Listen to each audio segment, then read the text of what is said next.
Bien, de pequeño te decían el doctorcito. ¿Por qué te decían el doctorcito, Jaime? Y bienvenido a mi canal de YouTube. Parece que he investigado datos de la más temprana infancia. Claro. La culpable es la señora de la tienda del barrio y según ella yo era muy formal desde chiquito, muy tímido, muy retraído. Y mis padres procuraban que esté elegante siempre. Entonces, Hablemos de la tía Tata, tu ah, bisabuela Judith, que creo que tú eras el niño de sus ojos. la tía Tata es mi mamá.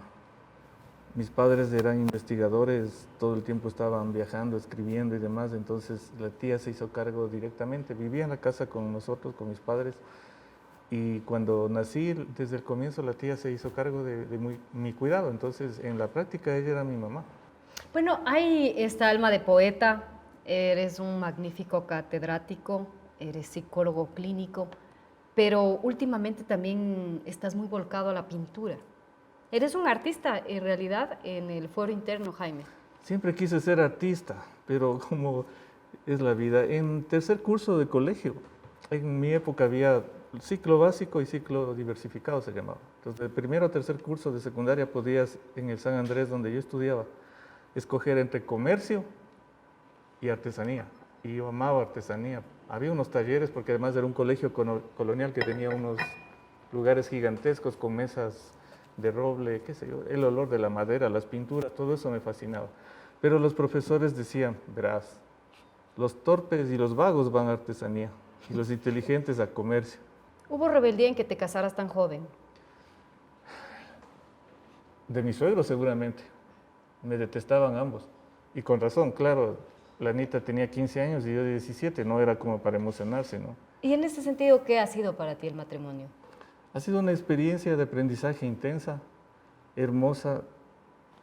Por eso tuvimos dos maravillosos hijos de los que estoy profundamente feliz y orgulloso. Y hemos ido tejiendo con altibajos un encuentro significativo de dos seres humanos que han sido compañeros de camino. Entonces, ¿Qué ha significado en tu vida, Ana? ha sido un punto de referencia, una brújula, una excelente madre, una compañera de camino poderosa, generosa. Sí, yo estoy seguro que debe haber sido extremadamente difícil vivir conmigo. ¿Por qué? Porque soy tímido, porque soy introvertido, porque me dedico mucho a escribir, a pintar, a armar relajo a los que están en el poder político y demás. Entonces no es una vida tranquila. Bueno, fueron padres muy jóvenes. Sí.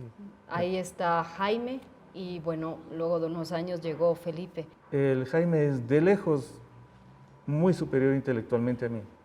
Tiene una formación académica extraordinaria, tiene un PhD en biología molecular, un posgrado en Harvard, un postdoctorado en Harvard. Es un científico de laboratorio profundísimo, brillante, hace publicaciones internacionales. Pero lo que más orgulloso me tiene es que es un ser bueno, de un corazón dulce, generoso, tranquilo, respetuoso, un ser extraordinario. ¿Y qué ha sido, qué significó y qué significa en tu vida tu hijo Felipe, fallecido hace algunos años, hace pocos años en realidad? El Felipe también un tipo brillante, él fue psicólogo organizacional. De hecho, tuvo también una trayectoria interesante porque quiso ser militar, No. claro. Entró a la escuela militar, a la superior militar un tiempo, pero luego se dio cuenta que ese no era su camino y se fue por la psicología. Y yo respeté tanto la decisión de ser militar que no me entusiasmaba a mí personalmente, aunque yo quise ser militar. Esas facetas desconocidas de don Jaime Costales Piñerera, sacerdote, militar. Son las ilusiones que tiene todo niño. Bueno, no sé si todos en realidad, no sabría decirte si es la ilusión de todos, pero ¿cómo has llevado tú la muerte de tu hijo? El duelo por un hijo es un tsunami del alma. Te arrasa por completo, por encima de todas las ideologías, preparaciones, títulos, creencias religiosas, vínculos Igual la familiares. profesión, ¿no? Todo, sobrepasa todo, va más allá de lo que un ser humano puede calcular. Y entonces ha sido un lento encuentro con ese torbellino de sensaciones brutales, de un dolor supremo, intentando sobrevivir en la medida de lo posible, como medio en bruto, sin saber para dónde, sin brújula incluso. Las muertes generalmente nos dan respuestas y con los años y con el tiempo uno entiende el para qué. ¿Ya comprendiste el para qué de la muerte prematura de Felipe? No tengo respuesta sobre eso todavía, pero lo único que tengo claro es que he intentado vengarme de esa tragedia. Y digo vengarme no con rabia ni con, en ese sentido así negativo de venganza, sino una venganza creativa, porque, por ejemplo, escribí un poemario que tú conoces en homenaje al Felipe. Gran parte de la obra pictórica que estoy haciendo está motivada por el dolor del duelo. Y fue mi hijo Jaime el que, muy preocupado por vernos en esa trayectoria tan sufrida del duelo, me regaló pinturas y me dijo, dibújame tal cosa, dibújame. Así muy sutilmente me fue motivando para que haga algo de arte. Y en un momento dado conecté con eso y se desató. Entonces veo como es una herida gigantesca, que no tengo otra alternativa que a través de esa herida lograr que aflore toda la creatividad contenida que estaba ahí. ¿Y tú crees en Dios? A veces sí, ¿Cuándo crees en Dios? cuando veo la generosidad de la gente, la belleza de la vida, cuando contemplo cómo fueron y cómo es mi hijo mayor, cómo fue el Felipe, cuando estoy tan orgulloso de los dos, cuando por ejemplo una estudiante mía, que también era estudiante del Felipe, porque ambos dábamos clase en la San Francisco, en psicología, una de ellas se acercó y me dijo, Jaime, el Felipe, cuando todavía estaba vivo, es mucho mejor profesor que usted. Y eso para mí fue un momento glorioso. Así como saber que Jaime hacía su posgrado en Harvard, para mí fue, el Felipe es mejor profesor que usted. Y sentí que los dos hijos superaron de largo al padre. Es un Que a la momento, final ese es el objetivo, ¿no? es la razón evolutiva. Entonces, ¿Y cómo me le siento extrañas feliz. a Felipe? ¿En qué le extrañas? Él era un hombre extremadamente alegre, ¿no? Entonces, era un bromista todo el tiempo. Además, me hacía bromas a mí mismo ahí con mis asistentes, las asistentes de él nos pasábamos embromando, molestaba al hermano, a los tíos, a todo el mundo. Era una fiesta. Entonces, eso extrañamos todos, no solo yo. ¿Tú estás tranquilo luego de la muerte de Felipe? No, todavía no. Hay altibajos profundísimos, hay días de desolación. Cada día yo leo un poema del poemario que le escribí.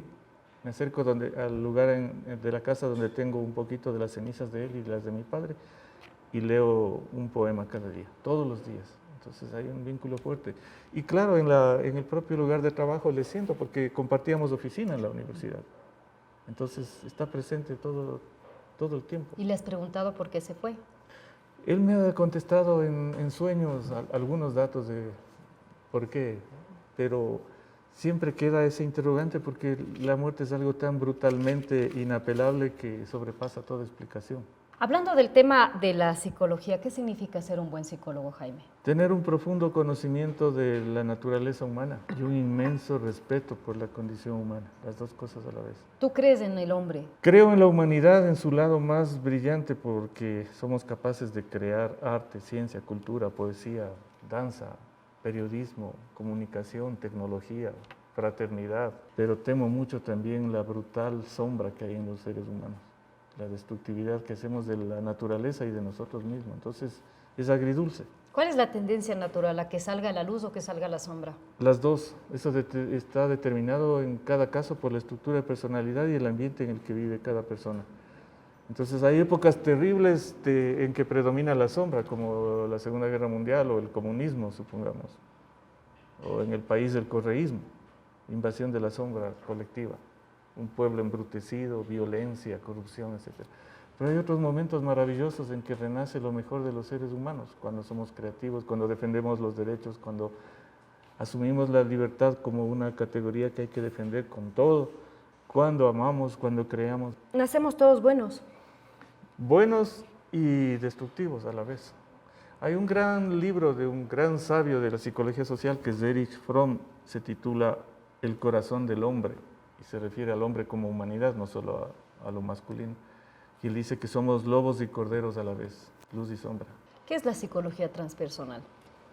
Es una rama de la psicología que estudia especialmente los estados ampliados de conciencia, los estados no ordinarios de conciencia, como por ejemplo la experiencia cercana a la muerte, o la hipnosis, la telepatía, la clarividencia, la relajación profunda.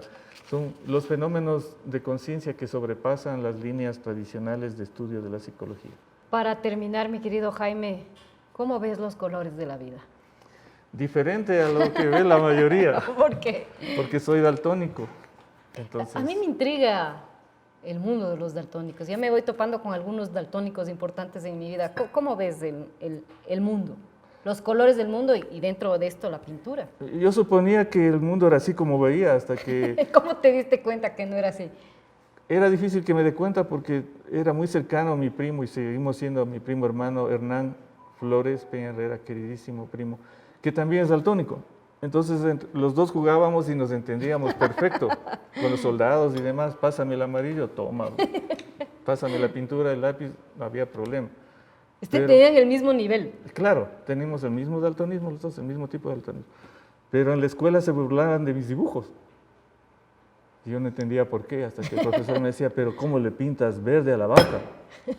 Era café. O sea, Claro. Entonces yo decía, ¿por qué? ¿Por qué me hacen esto? Sí, esto es... Veía así el mundo. Pero creo que eso le da a la pintura una condición especial, ¿no? Porque, por ejemplo, las narices de los tigres que pinto son, según mis hermanas, moradas. Y yo les veo rosadas. tú ves lo que quieres. Y yo veo lo que quiero, sí. Ese es otro ejercicio de la libertad, creo que es el daltonismo. Muchísimas gracias, Jaime. Un gusto inmenso, Michelle. Gracias a ti.